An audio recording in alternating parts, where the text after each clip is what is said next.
Seja bem-vindo a mais essa entrevista. E hoje eu estou aqui com uma pessoa muito especial, que eu tenho um carinho muito grande, onde eu tive o prazer de fazer um curso incrível com ele. Ele aqui é fisioterapeuta, osteopata, sócio fundador da Academia Brasileira de Fáscias. E hoje eu estou aqui com o Leonardo Setti. Seja bem-vindo, Léo. É um prazer ter você aqui comigo. Boa noite, meu amigo. É um prazer estar aí com você também, para a gente poder transmitir algo, né? Transmitir informação, que é algo tão importante e tão carente hoje em dia aí, né? Que a gente vê muita informação, mas pouca informação de qualidade. Exatamente. Vamos lá, vamos tentar contribuir aí o máximo que tiver ao meu alcance. Muito bem. Primeira pergunta que eu te faço, você como um mestre aí das fáscias, o que são as fáscias? Então, as fáscias é um tecido que envolve tudo no corpo. Ela liga, ela é formada, né, ela é formada pelo tecido conjuntivo, que é um tecido que tem esse nome, ou conectivo, ele é chamado de conjuntivo ou conectivo, que é um tecido que conecta tudo no corpo. Ele envolve todas as estruturas, ele é responsável pela forma, ele ajuda na função, ele ajuda na proteção dessas estruturas. Tem muito a ver com a postura, com o movimento, com a função do sistema neural, do sistema digestivo, não só do sistema de movimento, mas vai muito mais além. É um tecido bem complexo, na verdade, mas que une tudo e participa da função de tudo aí no corpo. Eu gosto sempre de falar, né, que a gente está ligado através das fáscias, desde o topo do crânio até o dedão do pé a gente está conectado, né? Exatamente. Ela conecta todo o sistema, envolve tudo. Tem várias escolas hoje no mundo com vários conceitos diferentes, incluindo ou não alguns tecidos ao tecido facial, mas todos eles com uma ampla gama de conexões no corpo, né? Um tecido que está presente em quase tudo. O tecido conjuntivo envolve, faz as conexões e entra para dentro dos outros tecidos. E assim é o tecido facial, né? E qual a influência das fáscias nas dores? Para começar a entender dor, a gente tem que entender o que é dor, na verdade. Dor é uma percepção cerebral. Para ter dor, eu tenho que ter uma interpretação do cérebro e, a partir daí, eu tenho a dor. A dor ela envolve uma sensação, né, uma percepção de perigo pelo organismo. Essa percepção ela pode ter um fator agressor ou não. Tem até um vídeo muito interessante que roda na internet hoje de algumas criancinhas asiáticas que o pai carregando a criança no colo, ela chega a criança perto da porta e bate na porta com a mão, sem a porta ter contato nenhum com a criança, mas o pai faz uma cara de susto e passa a mão na cabeça da criança e a criança começa a chorar. Esse é um vídeo muito interessante que mostra que a dor não necessariamente você tem que ter algo agressivo, mas sim uma percepção do indivíduo em relação a perigo. E a recíproca, né, o caminho inverso desse caso que eu contei, também é verdadeira. Por exemplo, quando uma pessoa, por exemplo, apanha, bate, sofre uma agressão, um estímulo no corpo, mas não necessariamente essa pessoa vai sentir dor. Às vezes ela gosta de apanhar, por exemplo, existem pessoas, e não necessariamente aquele estímulo agressivo vai gerar dor. Aonde a fáscia entra nisso? A maioria dos receptores neurais do corpo que percebem o corpo, os interoceptores, estão principalmente no tecido conjuntivo, que é esse tecido que forma o tecido facial. Então, a face ela é responsável por quê? Pelo quê? Abrigar os neurônios, né? Eles estão na face, no tecido conjuntivo, para mandar essa informação para o cérebro, para aí sim, dependendo da vivência da pessoa, do momento dela no dia, de tudo que ela já teve de histórico, ter ou não dor. Então, quando a gente fala em dor, dor é uma percepção cerebral, mas pode estar vinculado a uma agressão interna. E se houver essa agressão, vai estar estimulando os neurônios que estão principalmente localizados no tecido facial, no tecido conjuntivo. E aí a gente já pode fazer isso uma correlação com as emoções? Que as emoções influenciam nessas fáscias? As emoções, elas também têm um caráter cerebral. As emoções hoje, as teorias mais recentes das emoções mostram que as emoções, elas são um produto, né? Se a gente fosse pegar uma equação, um produto de como o meu corpo está internamente, do que acontece no meu mundo externo, junto com as minhas vivências e experiências de vida. Isso tudo se soma em regiões corticais e subcorticais, gerando uma emoção. Por exemplo, para ficar mais fácil, se hoje eu tiver com uma gastrite forte, por exemplo, e acontecer, ou seja, o meio interno, que é percebido por esses receptores que estão no tecido interno, no caso, o estômago, nesse exemplo que eu estou dando, no tecido conjuntivo que envolve o estômago. Então, eu tenho aí a participação da fáscia, ou seja, esses neurônios estão localizados nesse tecido conjuntivo e percebem que eu estou com uma gastrite. E essa informação ela é enviada para o cérebro. Aí, estou dando um exemplo, a gente encontra e tudo, e você me dá uma notícia desagradável. Essa notícia, eu escuto essa notícia, eu chamo isso de esterocepção, algo que acontece no mundo externo, que vai entrar pelo meu ouvido e vai para o cérebro. Somado ao meu estado, nesse caso, uma gastrite nesse momento, e somado à minha experiência de vida, vai gerar uma emoção. Emoção é diferente se eu estiver bem internamente. Ou seja, se eu não tiver nada no estômago e receber a mesma notícia, por mais que minhas experiências de vida sejam as mesmas e o que acontece no mundo externo é o mesmo, possivelmente eu vou ter uma emoção diferente, porque as emoções dependem também de como o meu corpo está internamente.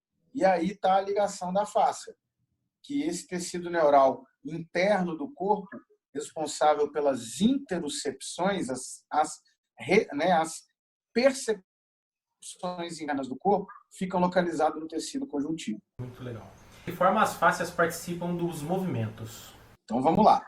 As teorias dos movimentos, principalmente as teorias mais recentes, mostram que o cérebro ele não governa o movimento por si só. O cérebro comanda as condições iniciais para o corpo se movimentar. Esse tecido facial conjuntivo que envolve todo o corpo, ele é pré-tensionado. Ele é um tecido passivo, porém ele apresenta uma pré-tensão que hoje é usado um termo chamado biotensegridade. O que é isso? É uma tensegridade, uma tensão no organismo vivo. Essa biotensegridade, ela é dinâmica, o corpo ele se movimenta internamente constantemente. Mesmo com a gente deitado dormindo, os líquidos estão movimentando, as células estão movendo, e essa fáscia, ela tem uma pré-tensão dinâmica. O movimento, então, ele não passa somente pelo controle do cérebro, mas sim por uma distribuição de tensão à medida que eu vou mudando o meu corpo sobre a influência da gravidade. Deixa eu dar um exemplo para ficar mais fácil para o pessoal entender. Quando a gente pisa num buraco e vai torcer o pé, o mecanismo neural de controle muscular ele é mais lento do que o tempo de torção. Isso faz com que essas fáscias se remodelem e faça com que a gente volte o corpo ou caia para evitar uma lesão mais grave. Ou seja, o movimento ele acontece por uma redistribuição de tensão sobre esse tecido conjuntivo, sobre esse tecido facial. Sendo que o sistema nervoso, a ação dele ela é mais lenta do que o movimento acontece. Porém, o sistema nervoso controla essa tensão inicial, essa biotensegridade do sistema facial. De que forma as fáscias elas podem ser afetadas pelas doenças? Ótima pergunta. Tem várias doenças, né? Tanto do ponto de vista físico quanto emocional. Na verdade, é difícil separar uma doença só física e só emocional. Elas estão sempre juntas. Toda vez que eu tenho uma emoção negativa, por exemplo, mantida por um tempo constante, eu tenho uma hiperatividade de uma área do sistema nervoso chamado sistema nervoso autônomo simpático, que é uma área do sistema nervoso que nos prepara para enfrentar algo ruim que a vida nos coloca. Uma vez que a gente enfrenta e passa por cima da coisa, a coisa se resolve. Mas uma vez que a gente enfrenta e não consegue superar, esse sistema nervoso autônomo simpático, ele fica constantemente estimulando o sistema facial. E aí acontece uma desorganização nesse sistema de controle tensional do corpo. Essa desorganização altera a densidade de todo o tecido facial, fazendo com que esse tecido fique mais espesso e perca algumas propriedades de transmissão de tensão e propriedade de informação interna do corpo para o cérebro. E isso vai virando um ciclo, uma bola de neve que vai automaticamente alimentando o sistema, uma vez que a tensão da fáscia vai mandar informações para o cérebro, alterando também as emoções. E isso vai gerando uma cascata. Então, eu tenho um componente emocional alterando o físico e o físico alterando o emocional. Cronicamente falando, eu tenho uma alteração da densidade do tecido facial. E quando existe essa alteração na densidade, né, ou uma disfunção na fáscia, essa disfunção também pode causar uma doença? Pode também. É cíclico, na verdade, né? À medida que a fáscia vai alterando a densidade, vai alterando o movimento, vai alterando a reposição de tecido natural do corpo. Então, por exemplo, durante o dia, quando a gente está movimentando, praticando um esporte, a gente está usando o nosso corpo. A gente está estimulando o sistema músculo-esquelético, os nossos ossos, nossas cartilagens. E à noite, quando a gente dorme, essa cartilagem ela é renovada, o sistema ósseo é renovado. E uma vez que o tecido facial ele é alterado, automaticamente vai alterar toda essa relação com o sistema neural, que vai alterar a reposição desses tecidos do corpo, podendo alterar, por exemplo, acelerar processos de desgastes articulares, por exemplo, podendo acelerar também atrofias musculares, alterações de movimento, gerando e perpetuando as patologias. Na verdade, é um processo cíclico que o corpo vai passando constantemente aí. Então, para a gente finalizar, qual é uma dica que você pode estar dando para as pessoas que estão assistindo para ter um melhor funcionamento da fáscia? Como a fáscia está vinculado diretamente à saúde e também à doença, manter a saúde desse sistema ou buscar a saúde dele quando ele já está alterado é fundamental para todo o corpo se sentir, responder bem, tanto fisicamente quanto emocionalmente, já que ela está tão ligada às aferências emocionais, às informações que vão chegar no cérebro. Vários estudos mostram que atividade física é fundamental, atividade aeróbica é fundamental e também a atividade física mantendo grandes amplitudes de movimento. Então, movimentos longos com alterações de velocidade, sejam eles rápidos, mas também lentos, porém longos, com grandes amplitudes articulares, ajudam bastante na saúde do tecido facial. Terapias manuais têm grandes efeitos na fáscia, principalmente terapias que usam toques mais suaves, por incrível que pareça. Embora hoje seja difundido muito a manipulação facial ou liberação miofacial, que é o uso do cotovelo, de técnicas fortes, vários estudos mostram que a fáscia responde muito bem a um toque suave. Outra coisa que ajuda muito esse sistema e a saúde dele são padrões respiratórios específicos. Geralmente, respirações lentas e profundas, sem esforço respiratório, porém lento e profundo, priorizando a fase expiratória, também tem uma grande ativação equilibrando o sistema facial.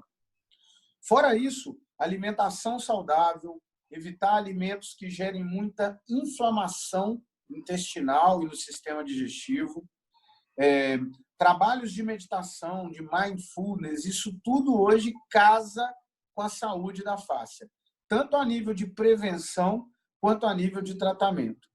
Uma dica que eu tenho é realmente as pessoas experimentarem toques suaves, respirações profundas, ao invés de ficar simplesmente preso na miofáscia. Que a fáscia ela não envolve só o músculo, ela envolve os órgãos.